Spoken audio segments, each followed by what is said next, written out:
Hai semuanya, Assalamualaikum. Selamat datang di video singkat Dasilva Raditya. Oke, kali ini kita akan bikin makanan atau menu makanan kari ayam. Yang pertama di sini siapin aja tahu. Saya menggunakan 20 biji tahu. Kalau misalkan nggak terlalu banyak juga nggak apa-apa, nggak masalah. Ini menggorengnya nggak perlu terlalu matang. Ini setengah matang aja kayak gini. Maksudnya bagian luarnya nggak terlalu kecoklatan ya. Kemudian ini untuk ayamnya, di sini saya menggunakan 3 paha ayam atas dan bawah. Jadi ini lumayan besar juga untuk ukurannya. Di sini akan saya panggang aja menggunakan Mito Digi Air Fryer. Ini masih agak sedikit beku ya. Jadi untuk Mito Digi Air Fryer ini bisa juga untuk menghilangkan atau mengurangi kebekuannya. Pilih aja menu defrost, tapi di sini saya nggak perlu terlalu lama ya. Saya pakai 15 menit dengan suhu 80 derajat Celcius. Kemudian ini akan saya diemin sampai dia mati sendiri. Nah, kalau udah selesai nih kayak gini, jadi dia udah nggak beku lagi, udah bisa kita olah. Nah, di sini langsung aja akan saya goreng ayamnya menggunakan Mito Digi Air Fryer. Kalau misalkan ini istilahnya dipanggang juga boleh ya. Jadi ini saya panggang aja dengan Mito Digi Air Fryer menggunakan suhu 200 derajat Celcius selama kurang lebih 10 menit aja. Kalau misalnya teman-teman tidak memanggang menggunakan Mito Digi Air Fryer, bisa digoreng dulu atau misalnya dipanggang di atas fry pan juga boleh. Nanti hasilnya dia akan seperti ini, jadi dia nggak terlalu kering banget, tapi bagian luarnya agak sedikit kering kayak gini ya. Di sini kita siapin untuk bumbu halusnya. Yang pertama 8 biji cabai merah besar, ini saya buang aja bijinya.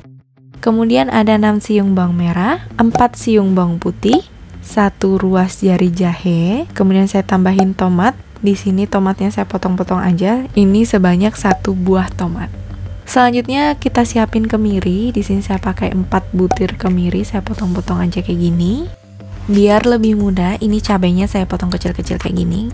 Nanti kalau menghaluskannya biar dia lebih gampang. Kemudian bumbu-bumbu tadi yang udah kita siapin akan kita tumis dulu sebentar sampai sedikit layu kayak gini. Kalau udah seperti ini, kita pindahin ke wadah, kita diemin dulu sampai dia nggak panas.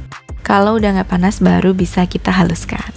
Untuk menghaluskannya saya menggunakan chopper dari Mitoshiba CH200. Saya masukkan aja 2 sendok tumbar.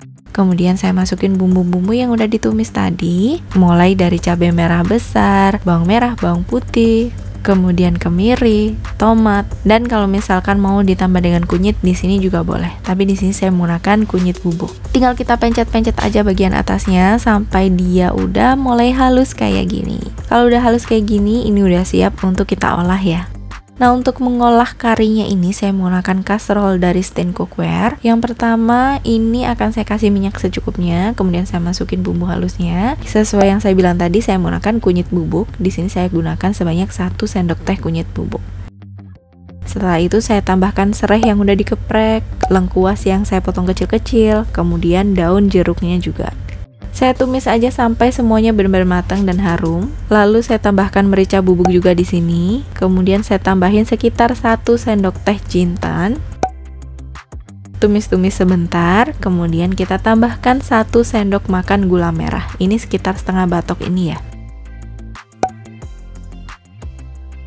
Kalau udah matang semuanya ini harum, kemudian tambahkan air secukupnya. Kalau udah kita tambahin air, masukin bumbu-bumbu yang lainnya, mulai dari gula pasir, garam, kemudian kaldu jamur juga.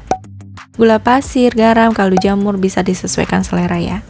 Kemudian masukkan ini tahu yang udah kita goreng setengah matang tadi, dan juga ayam yang udah kita panggang tadi. Lalu kita aduk-aduk sebentar. Kemudian kita tutup aja, kita biarin dia sampai benar-benar mendidih. Nah, di momen ini nih, koreksi rasa aja, kalau misalnya kurang pas, kurang apa, bisa ditambahin. Kita diemin lagi aja sebentar. Kalau udah mulai meresap, seperti ini, langsung aja kita tambahin santan kental instannya. Nah, di sini santan kental instannya saya menggunakan 2 bungkus yang ukuran kecil. Kemudian kita ratain aja kayak gini.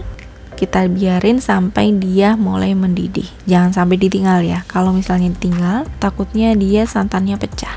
Nah, kalau udah matang, ini bisa kita sajikan. Ini enak banget, tinggal ditambahin aja bawang merah goreng di atasnya.